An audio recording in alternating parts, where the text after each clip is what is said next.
Hello दोस्तों, आज के इस वीडियो में आपका स्वागत है। आज हम लोग बात करने वाले हैं म्यूचुअल फंड के ऐसे सीक्रेट के बारे में जिसे आज तक पूरे यूट्यूब पे किसी ने नहीं बताया है, किसी ने नहीं समझाया है। उसे कहते हैं फंडामेंटल एंड टेक्निकल एनालिसिस, जिससे हमें पहले ही पता चल जाएगा कि ये इस फंड का फ्यूचर क्या है, इस फंड का ग्रोथ क्या है। तो इस वीडियो में हम लोग बहुत सारे टॉपिक को कवर करने वाले हैं।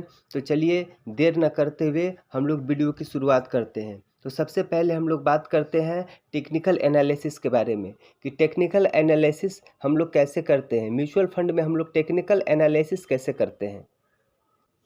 अगर ये वीडियो आपको अच्छी लगे तो वीडियो को लाइक कर दीजिएगा और अपने दोस्तों के बीच में शेयर कर दीजिएगा, और चैनल पे नए आए हैं तो चैनल को सब्सक्राइब कर लीजिएगा। तो चलिए हम लोग बात करते हैं टेक्निकल एनालिसिस के बारे में। तो इसमें सबसे पहले हम लोग कवर करते हैं NAV। हम लोग देखते हैं कि NAV क्या है। इन सब चीज़ों को मैं लाइव आपको दिखाऊँगा, पहले इन चीज़ों को समझ लीजिए।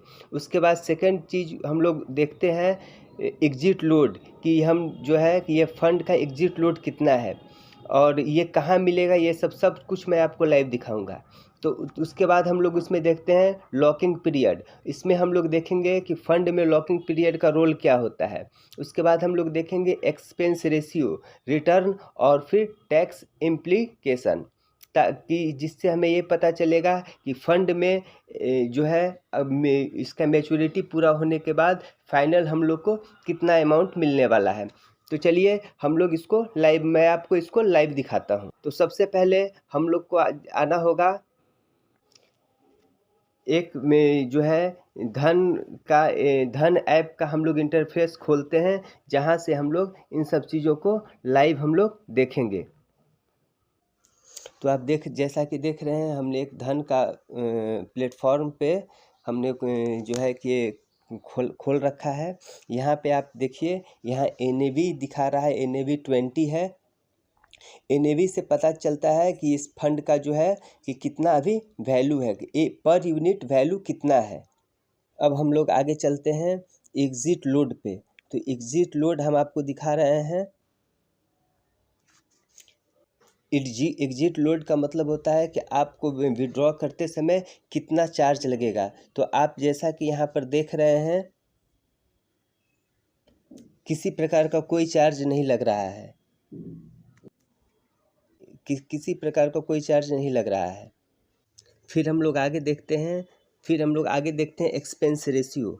तो जहाँ आप ये देख रहे हैं, इसका एक्सपेंस रेशियो जो है 0.15 है, 0.15 है। इसका एक्सपेंस रेशियो 0.15 है, इसका मतलब कि एक्सपेंस रेशियो ठीक है।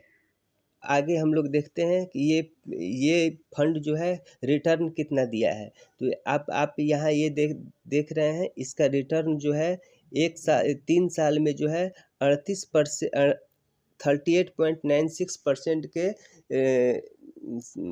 जो है रिटर्न ये दिया है ये फंड। अब यहाँ पर आप देखिए लॉकिंग पीरियड, कि इसका लॉकिंग पीरियड कितना है। लॉकिंग पीरियड जो है ये आपको यहाँ पे आपको दिख रहा है। लॉकिंग पीरियड का मतलब ये होता है, कि आप इस फंड को कितना समय में आप जो है विड्रॉ कर सकते हैं। तो इस जो है कि अगर इसके पहले करिएगा तो इसका कुछ चार्ज लगता है, बहुत सारे फंड में अलग अलग होता है। तो ये सब सारी चीज़ों को आपको देख कर ही इन्वेस्ट करना है। इसके बाद आगे रह गया है टैक्स इम्प्लीटेशन, मतलब कि जो है टैक्स इम्प्लीटेशन मतलब हो गया है कि आप जो है कि फंड को अगर विदिन 1 ईयर्स जो है कि अगर विड्रॉ करते हैं तो उस पर कितना टैक्स लगेगा, और आफ्टर 1 ईयर्स अगर विड्रॉ करते हैं तो जो गवर्नमेंट का टैक्स है वो कितना लगेगा। तो गवर्नमेंट का टैक्स जो है लगता है 1.25 लाख जो होता है, ये जो है कि पर फाइनेंशियल ईयर टैक्स फ्री होता है। उसके बाद का जो अमाउंट होता है, प्रॉफिटेबल अमाउंट जो होता है, उस पर 12.5% का नया रूल के अकॉर्डिंग टैक्स लगता है। टैक्स फंड है। अब यही यहाँ पर आप देख सकते हैं कि ये बता रहा है कि यहाँ पे ये किस टाइप का फंड है, तो ये इंडेक्स फंड है, तो वो यहाँ पे दिखा रहा है। फिर हम लोग आगे चलते हैं और देखते हैं। अब हम लोग देखते हैं फंडामेंटल एनालिसिस के बारे में। फंडामेंटल एनालिसिस में हम लोग सबसे पहले देखते हैं कि इसका फंड में मार्केट कैप कितना है, जिस फंड में हम लोग इन्वेस्ट कर रहे हैं उसका मार्केट कैपिटलाइजेशन कितना है, वो कितना बड़ा फंड है। सेकंड हम लोग देखते हैं फंड का जो है एज कितना है, ये फंड कितने सालों से काम कर रहा है, ये फंड जो है कितने सालों से लोगों को रिटर्न दे रहा है। और उसके बाद हम लोग देखते हैं कि फंड का मैनेजर कौन है, फंड को जो मैनेज कर रहे हैं वो कौन लोग हैं, उनका एक्सपीरियंस कितना है, वो मार्केट में कितने साल से काम कर रहे हैं। उसके बाद हम लोग देखेंगे फंड का होल्डिंग, ये फंड जो है कि कहाँ कहाँ अपना पैसा इन्वेस्ट कर रही है, किन किन सेक्टर में अपना पैसा इन्वेस्ट किए हुए हैं और वो सेक्टर का रिटर्न कितना है। इन सब सारी चीज़ों पे हम लोग डिस्कस करते हैं। तो चलिए इसको भी हम लोग लाइव समझते हैं। तो दोस्तों यहाँ पर आप देख रहे हैं कि इस फंड का मार्केट कैप जो है 595 करोड़ है। तो यहाँ पर आप देख लीजिए ये इसका मार्केट कैप जो है 595 करोड़ है, जो कि अभी काफ़ी कम है। ये मार्केट कैप जो है ये कम है, इसको और ज़्यादा होना चाहिए। ठीक है, अब हम लोग आगे देखते हैं कि ये जो है कि इसका जो है कि ये फंड ये का एज कितना है, ये फंड जो है कितने समय से काम कर रही है। तो इसमें इसके लिए सबसे पहले आपको यहाँ ग्राफ पे आना है और यहाँ आकर के मैक्स पे क्लिक कर देना है। तो अब देखिए ये फंड जो है 2020 से स्टार्ट हुई है और अभी जो है ये 2024 चल रहा है, मतलब कि 4 साल पुरानी फंड है। तो फंड भी जो है ये ठीक ठाक पुरानी है। फिर अब हम लोग आगे चलते हैं। देखिए यहाँ से देखिए फरवरी 2020 से और अभी जो है जब वीडियो बना रहे हैं उस समय 23 अक्टूबर जो है 2024 तक का है। तो ये ठीक है। अब इसके बाद हम लोग आगे देखते हैं कि फंड का मैनेजर कौन है। तो अब फंड मैनेजर के लिए हम लोग इसी में फिर नीचे चलते हैं। सबसे नीचे आइएगा तो यहाँ पर आप देख रहे होंगे कि यहाँ पर दिया हुआ है ये फंड मैनेजर। तो यहाँ पर जो है कि इस फंड को दो लोग मैनेज कर रहे हैं। यहाँ पर देखिए फंड मैनेजर दिया हुआ है और ये 2 लोग जो है ये फंड मैनेजर कर रहे हैं। तो मिस्टर दिशांत मेहता जी और जो है मिस्टर स्वप्निल मैकर जी, ये 2 लोग जो है इस फंड को मैनेज कर रहे हैं। तो अब इनके बारे में हम लोग जान लेते हैं कि ये जो है कि ये क्या है।